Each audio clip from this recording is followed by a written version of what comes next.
So I want to talk about gossiping this morning. Something I was thinking about was how important it actually is to gossip. A lot of us kind of get that confused, and because I think it's a social norm to say that gossiping is not a good thing. That there is, it's could be hurtful and all that kind of stuff. And yes, it can absolutely be hurtful, but it often establishes social norms between what is appropriate and what is not. Lots of times you don't know what actually is appropriate and what are the things that you should be doing in terms of how you should behave. And how else would you actually know unless you ask somebody? Or often what you do is you role model after other people. Sorry. 1 second. I'm driving, I got the hands free on, and I just at a corner. I've got a lot of dew on my windows right now. I've got all sorts of dew on my windows, and my one window doesn't work. I've got an old car, and it's not worth me fixing. Okay, so gossiping, you might think about like gossiping about a certain person, right? So you can gossip about things in general, about how things are behaving, and you sort of establishing social norms and what the world should be like, or what you would like to do, or how you should behave, and think about what sort of next steps that are appropriate, because we live in a messy world. Ultimately, is that it's not clear what we should be doing a lot of times, right? So gossiping sort of gives you that idea of what you should be doing. The other thing is sometimes we gossip about certain people around us, right? And I used to feel extremely bad because my wife and I, sometimes we gossip about things, right? Just like everybody else, kind of normal stuff, normal relationship stuff. We'd sit around and actually gossip about this or that, and probably somebody's going to listen to this that we know, and it's going to be like, oh my god, you're gossiping.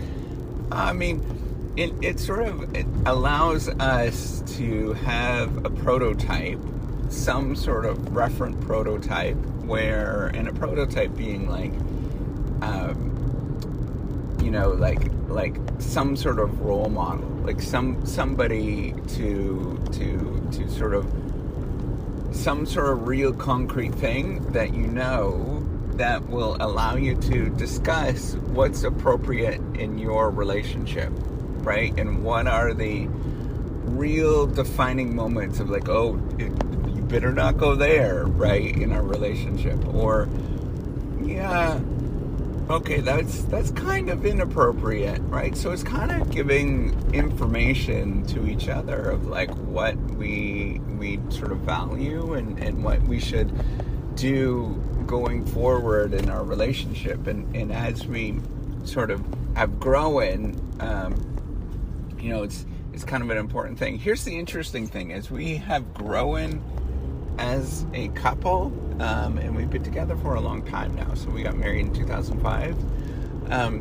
So as we have grown as a couple, we almost don't gossip as much. I mean, it's still important whenever there's something that's going on.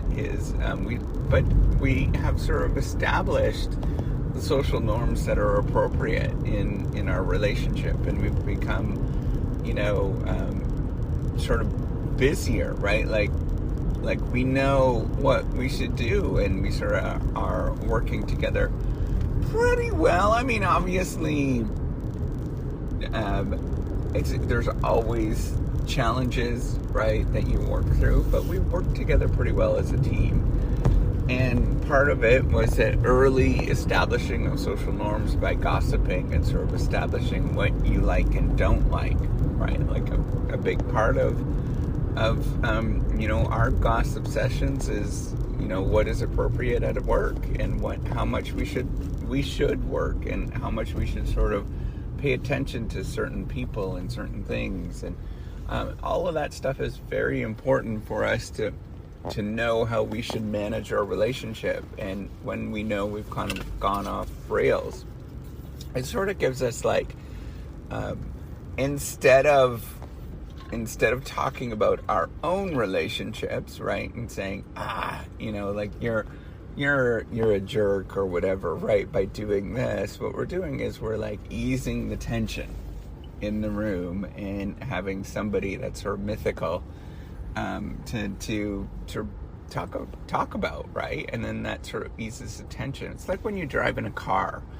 and I don't know if you've ever known this, but it's a lot easier to actually talk to somebody that's to the side of you. You actually have good conversations rather than, somebody that is behind you.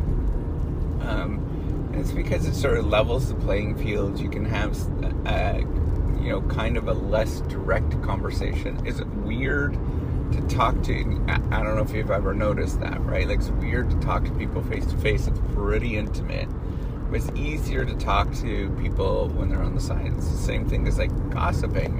It's a little more amorphous, less directed, and you can have that conversation a little bit more openly of like, oh, well, we shouldn't do this or we shouldn't do that, or how do we deal with this? I think it's all, honestly, as long as you are doing it in private, I think, gossiping is actually a really sort of helpful exercise to establish what social norms are, and what is appropriate. It feels weird, and sometimes you do run into troubles because, that you shouldn't be sort of necessarily gossiping about certain things, but it allows us to like establish what we value. And how else do you do that? And it often, another really positive thing that happens, right? So other than all of this is that we bond a lot more by doing that, because it's a common thing to talk about. Our lives are pretty, as I was saying, we've been together so long, our lives are pretty ordinary, right? We don't have a lot of new things that come in, but hey, that new gossip allows us to have a good conversation about something. It allows us to actually bond a little better. So I think it's absolutely appropriate to gossip as long as it's in private and you're not being too hurtful, and doing, just trying to figuring out this complicated life we live in. So I wanted to say, hopefully you enjoyed it. All right. Leave me a couple of comments on the whole podcastery directory thing. It helps, and I appreciate it. All right. Take care and have a wonderful day.